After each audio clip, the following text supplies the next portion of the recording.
10 ఏళ్ళు వర్సెస్ 2 ఏళ్ళు పోల్చి చూసి ఓటేయండి, 10 ఏళ్ళ అద్భుతమైన పరిపాలన జూబ్లీహిల్స్ బాగా డెవలప్ అయ్యింది అని కేటీఆర్ పదే చెప్తున్నారు కదా.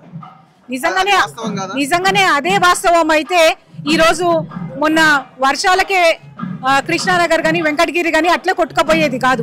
అదే ఇక్కడ కూడా బోరబంటలు కూడా మేము వెళ్తుంటే గల్లీలో కూడా చూపిస్తున్నారు. ఇంకా కూడా పొల్యూషన్ వాటర్ వస్తున్నది, ఇంకా కూడా రెయిన్ వాటర్ తో సమస్యలు ఉన్నాయి. అవన్నీ కూడా చేసే పని ఉంటే ఈ రోజు మళ్ళీ వాళ్ళు చెప్పుకునే అవసరం లేదు, ప్రజలు వాళ్ళనే గెలిపించుకుంటారు. కానీ ఎక్కడ కూడా ఆ పరిస్థితి కనిపిస్తలేదు.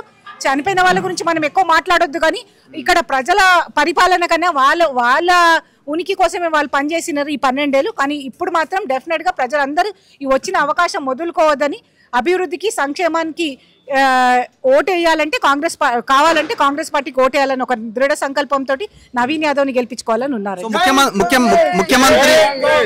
ముఖ్యమంత్రి రేవంత్ రెడ్డి గారు ప్రతి రోడ్ షోలో దాదాపు 4-5 రోడ్ షోల స్పీచ్లు నేను విన్నాను. ఫస్ట్ పాయింటే పీజీఆర్ గురించి ప్రారంభిస్తున్నారు ఆయన.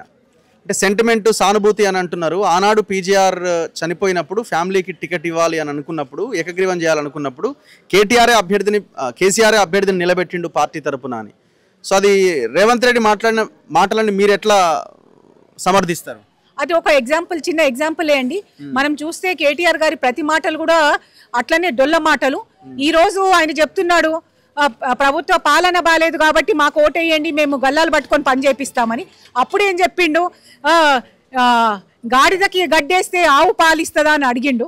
అయిననే అర్థం చేసుకోవాలి, ఇప్పుడు ప్రజలు అంత పిచ్చోలుగా ఎవరు లేరు. వాళ్ళు చెప్పిన మాటలే ప్రభుత్వంలో ఉన్న వాళ్ళకు ఓటేస్తే ఎలక్షన్లు గెలుస్తామని బై ఎలక్షన్లలో ప్రతిసారి చెప్పిన మాట.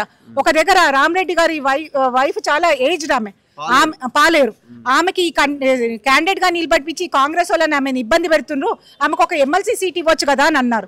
ఈ రోజు మరి ప్రజలు అదే అడుగుతున్నారు. మాగంటి గోపీనాథ్ భార్య పాపం నిన్న మొన్ననే భర్తను కోల్పోయి ఆమె బుక్కెడు దుఃఖంలో ఉంటే ఆమెను రోడ్డు మీదకి తీసుకొని వచ్చి రాజకీయం చేసే బదులు ఆమెకు ఒక ఎదగడానికి, నాయకురాలుగా ఎదగడానికి ఒక ఎమ్మెల్సీ ఏదైనా నామినేటెడ్ పోస్ట్ ఇచ్చి తర్వాత మీరు ఎలక్షన్స్ లోకి దింపాల్సింది. కానీ మీకు వాళ్ళ ఫ్యామిలీ మీద కానీ ప్రజల మీద ఎటువంటి సానుభూతి లేదు. ఇప్పుడు మీకు డూ ఆర్ డై కాబట్టి అన్ని అస్త్రాలు వాడాలని ఈ సెంటిమెంట్ అస్త్రం కూడా అందులో భాగం చేసుకొని వాడుతున్నారు. మీకు ఆ పరిస్థితి ఎదురైందా గతంలో అని అడుగుతున్నాను నేను. డెఫినెట్ గా అండి, మేము చెప్పాల్సిన అవసరం లేదు, మా వెనుక ఉన్న ప్రజలందరూ కూడా చెప్తారు.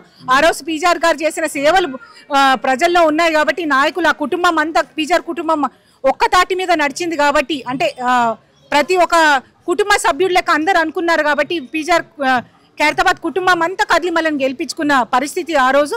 లేకపోతే